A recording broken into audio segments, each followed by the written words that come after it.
This is What's in It for Me, helping the entire world secure basic needs so you can concentrate on your financial growth, helping you find what options are available, and helping provide free resources. Your host holds degrees in business, political science, and sociology, and he's an expert in socialization and stratification.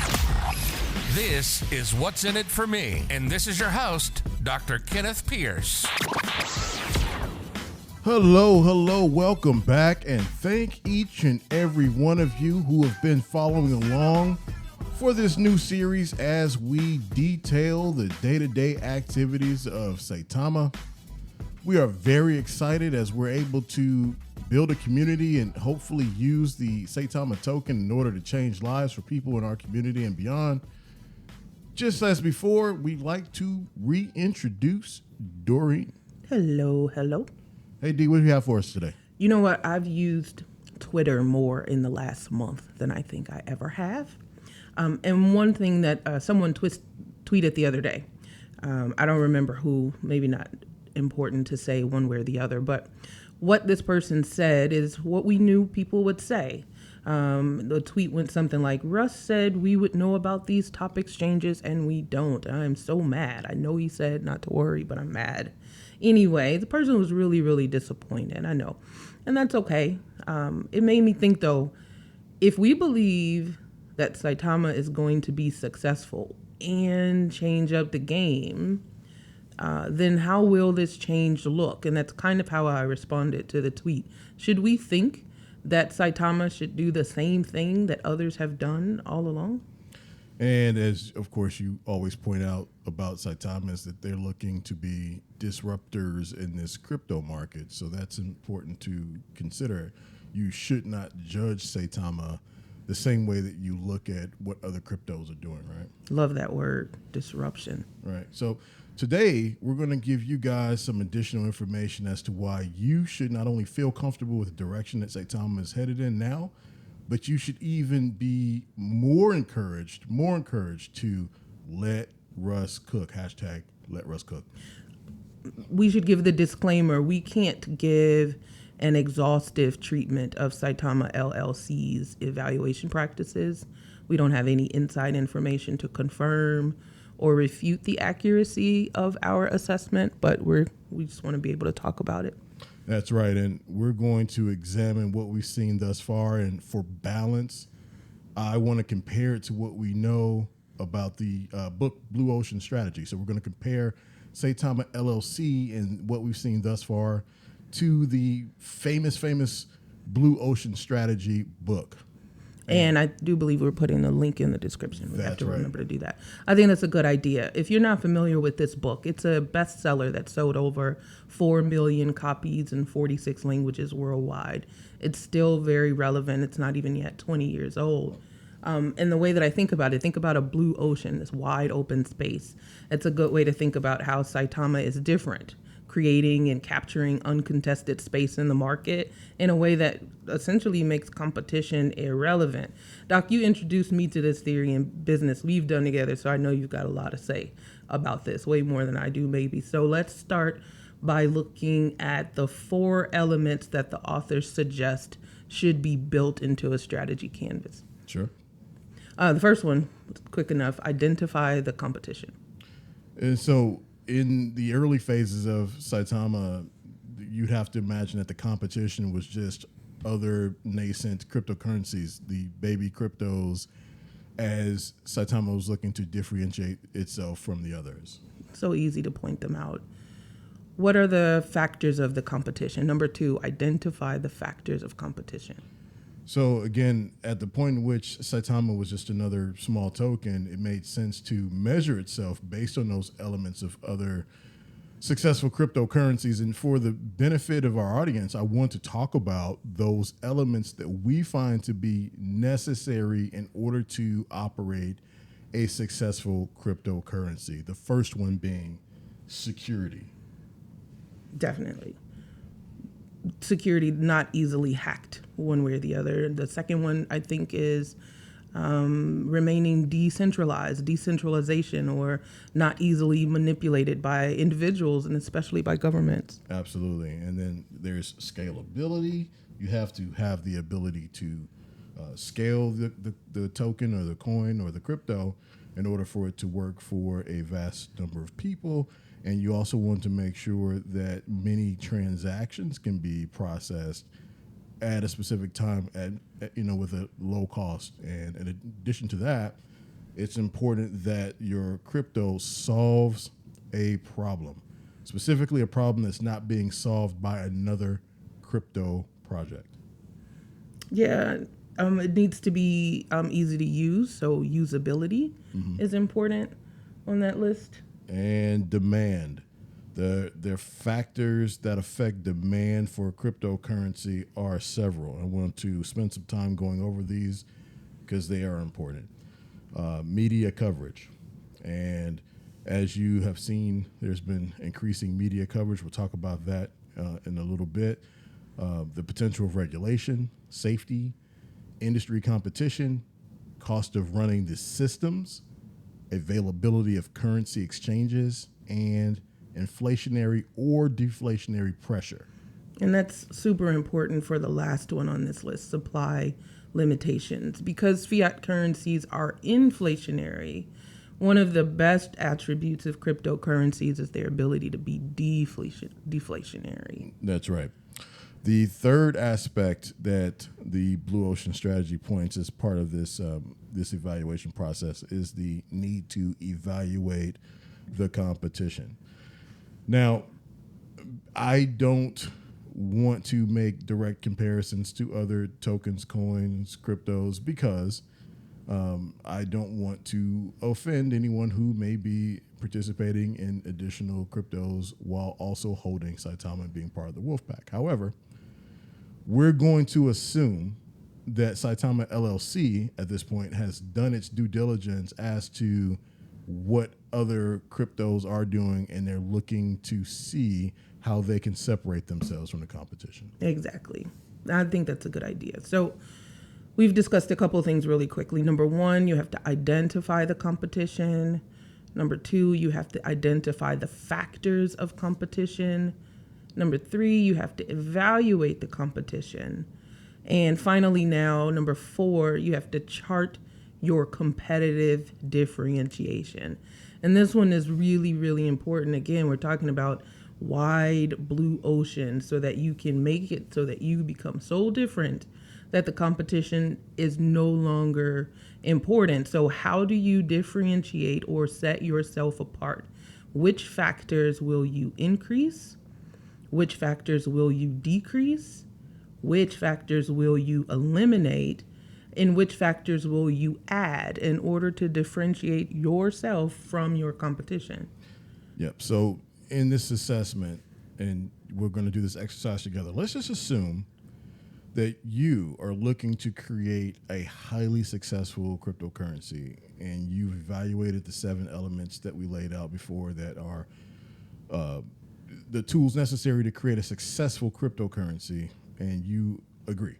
Right. These factors are, factors of competition are security, decentralization, scalability, problem solving, usability, demand, and supply limitation. These things, in my assessment, are necessary but insufficient with respect to this process, meaning they must be a part of the process, but their inclusion alone will not create a successful cryptocurrency.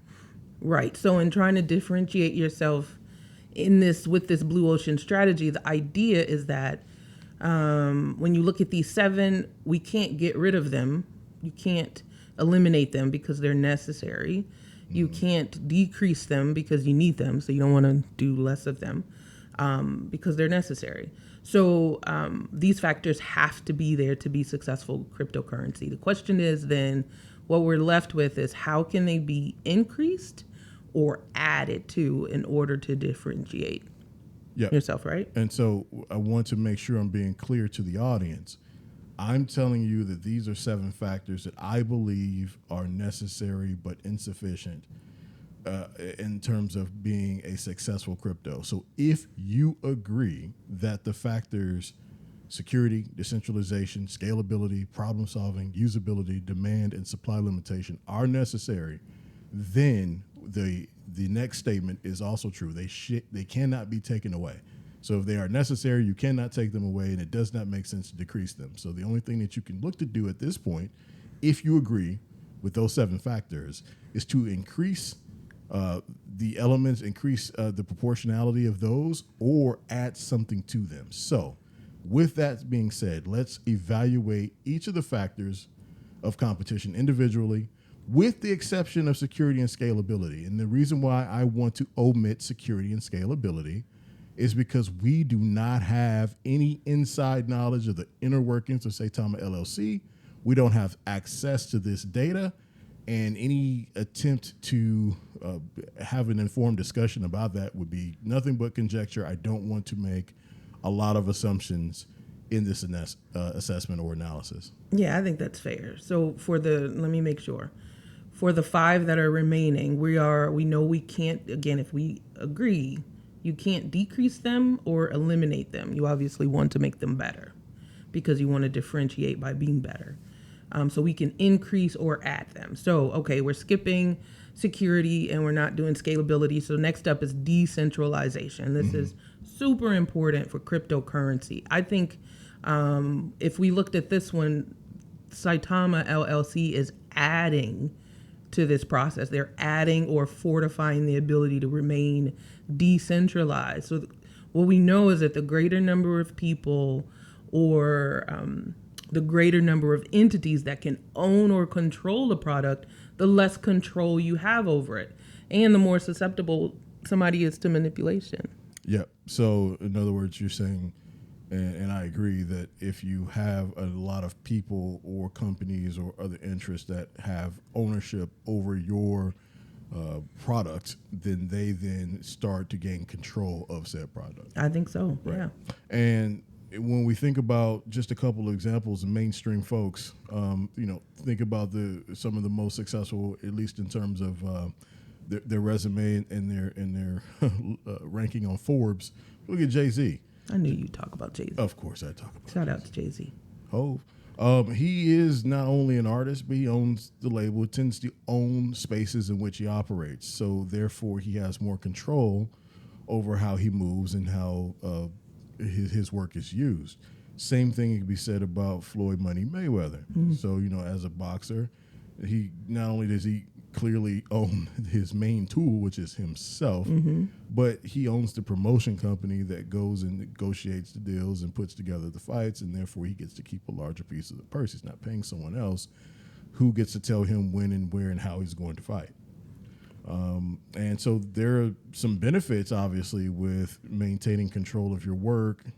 Even if people are willing to pay a significant amount of money to you early for your work, for a short term, you can make some quick money in the short term without having to maybe go through some of the struggles. So if you're more apt to just want to take the money in the short term being short-sighted, I can understand the appeal. But as we know, Russ has little to no interest in listing Saitama on these top-tier crypto exchanges, although he has kind of decided to acquiesce to the request of the Wolfpack because he understands why it is that we collectively would be interested in those things. And right away, these exchanges come up. Again, when we're talking about how Saitama is differentiating itself, all top-tier exchanges are centralized, meaning that the exchanges, they own the assets being exchanged. So if Saitama LLC wants to exercise the same control that Jay-Z or Floyd Mayweather have over their assets, then creating an exchange like Saitamask, it's a big deal. It's a great idea. If we're going to compete with other exchanges, it doesn't even really make sense to be controlled by one. Also, there's immediate differentiation there. The PAC keeps asking about these exchanges because this is what others have done. Yep. But the moment Saitama LLC chooses to add an exchange to its offering. Saitama immediately stops being just a token and we can't expect it to even operate like a traditional token. We can stop the conversation here. Like, that's immediate. But we won't. No. Okay. So let's look at the other stuff on the list. Yep. So problem solving, adding all these kind of new partnerships and that kind of thing that we hear. Russ is not necessarily very specific at this point in terms of all the people with whom he has spoken and with whom he hopes to grow partnerships. We got some press releases coming out this week. Yeah. So I hear.